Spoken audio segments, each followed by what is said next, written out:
ये कहानी है 1938 की, एक कैरेली नाम के एक आदमी की। और वो कैरेली उस कंट्री का बेस्ट पिस्टल शूटर था। जितनी भी नेशनल चैम्पियनशिप हुई थी उस कंट्री में, उसको वो ऑलमोस्ट सभी को जीत चुका था। और सभी को ऑलमोस्ट ये कंफर्म था कि 1940 में ओलंपिक होने वाले हैं, उसमें गोल्ड मेडल सिर्फ कैरेली को ही मिलेगी। और उसने सालों से ट्रेनिंग करी थी। उसका एक ही सपना था, उसका एक ही गोल था कि मुझे इस हाथ को दुनिया का बेस्ट शूटिंग हैंड बनाना है। और वो उसमें कामयाब हो गया। 1938 में एक आर्मी का ट्रेनिंग कैंप चल रहा था, तो उसका एक्सीडेंट हो गया।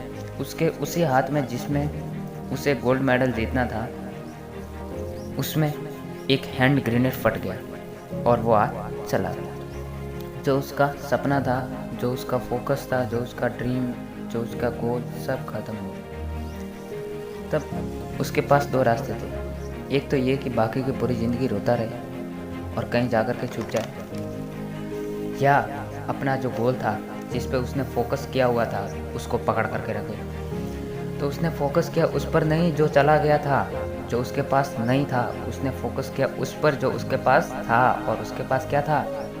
उसके पास एक लेफ्ट हैंड था, एक ऐसा हाथ जिससे वो लिख तक नहीं सकता था। 1 महीने उसका हॉस्पिटल में राइट हैंड का इलाज चला, और उस 1 महीने के बाद उसने फिर से ट्रेनिंग शुरू कर दी लेफ्ट हैंड की। ट्रेनिंग के 1 साल बाद 1939 में वो वापस आया। नेशनल चैम्पियनशिप हो रही थी।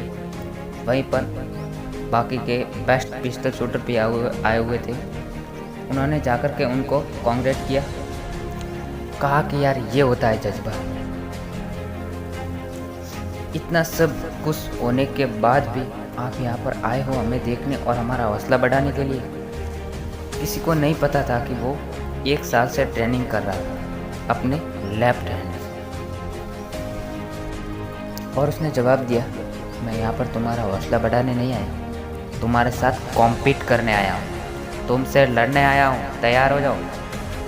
और कंपटीशन शुरू हुआ।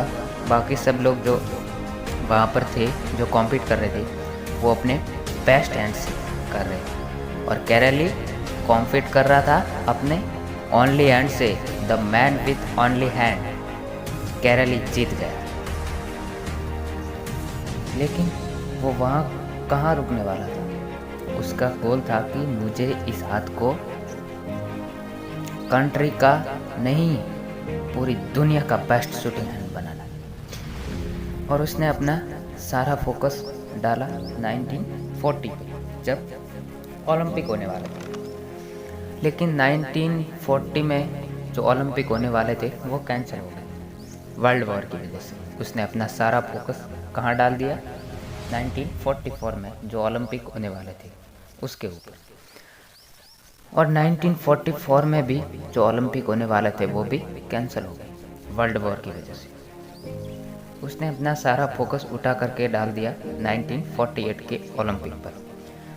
1938 में उसकी एज थी 28 साल, और 1948 में उसकी एज हो चुकी थी 38 ईयर।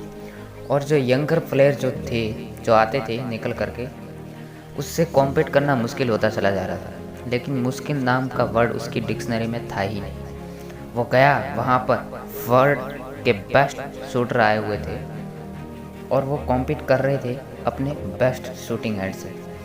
और कैरेली अपने ओनली हैंड से कॉम्पीट कर रहा था। और कौन जीता? The man with only hand, Karoly ही जीता। लेकिन तब भी नहीं रुका।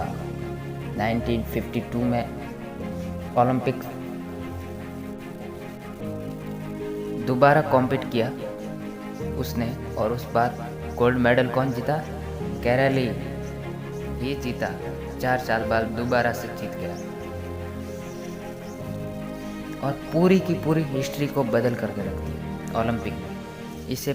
इससे पहले किसी भी ओलंपिक में किसी ने भी लगातार 2 गोल्ड मेडल नहीं जीते थे। आप किसी भी लूजर के पास चले जाओ, उसके पास लिस्ट होगी, बहान होगी कि मैं इस वजह से कुछ नहीं कर पाया।